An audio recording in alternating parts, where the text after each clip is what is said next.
Hi, for this tutorial we're going to take a look at how to use an editor to modify your theme.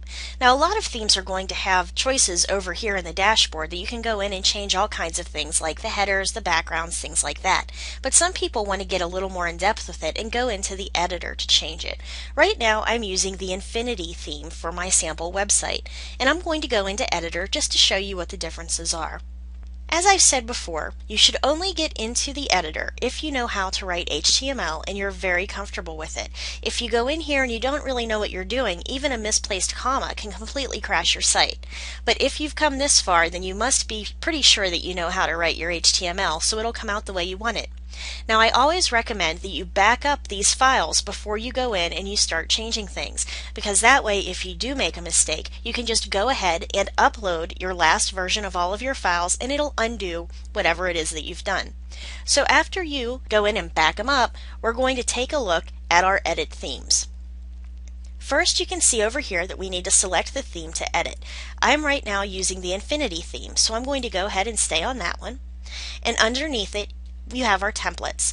The 404 template, of course, is the page that comes up when a viewer is trying to look for a page that doesn't exist, or if there's, say, a problem with the server. And all of these templates have information on how these will be handled in your site, including comments, content attachment, theme functions, headers, and so on. If you want to change the colors, the fonts, anything like that, you'll want to go into the style sheet, and all of these other templates will grab from the style sheet so it can set your site up the way you want people to see it.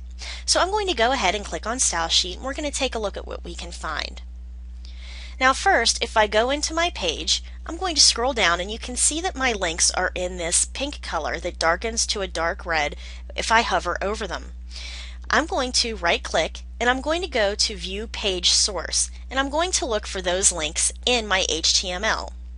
They're at the bottom of the page, so they're going to be right down here. And as you can see, they're actually referenced after this A ref. The A is called a tag, and that means that this is going to be a link. So let's say we want to change our links to a different color.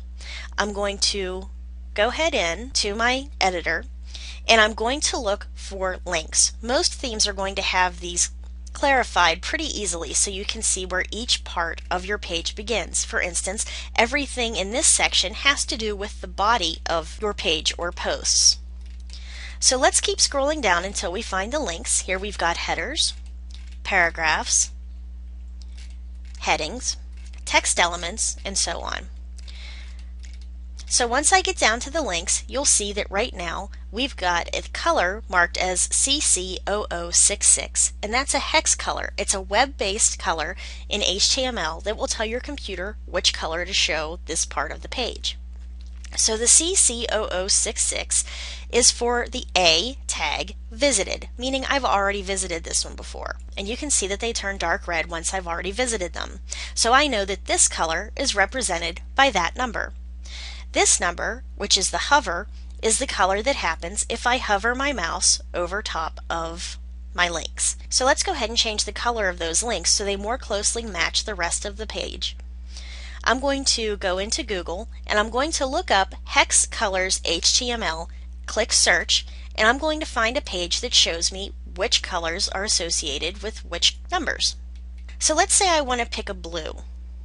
I'm going to go ahead and pick a color, and this is going to be the color that I'm going to use when someone is hovering over my link. So I'm going to click across that number, hit copy, go back into my WordPress editor, and with my hover I'm going to go in and paste that number and the hash mark over that existing color.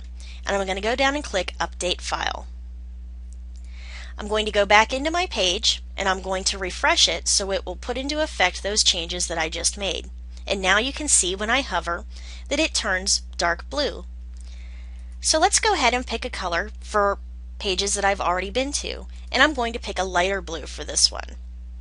I'm going to again copy that color and I'm going to come in and paste it over the existing color, scroll down and update it, and again refresh. And now you can see all of my links that I've gone to have turned pale blue, and they still turn darker blue if I've already gone to them. Now this is going to work for each of the links on this page. So that's an example of how you can get into the editor part of your WordPress page and you can make it really personalized, even beyond what the theme allows you to do over in the dashboard. So if you're curious about how to make something happen, you're not quite sure how to find it, it's always useful to just type what you're trying to do into Google, and chances are someone else has tried to do it too, and they can lead you in the right direction. So I hope you enjoyed this tutorial, and I hope I'll catch you at the next one. Thanks for listening.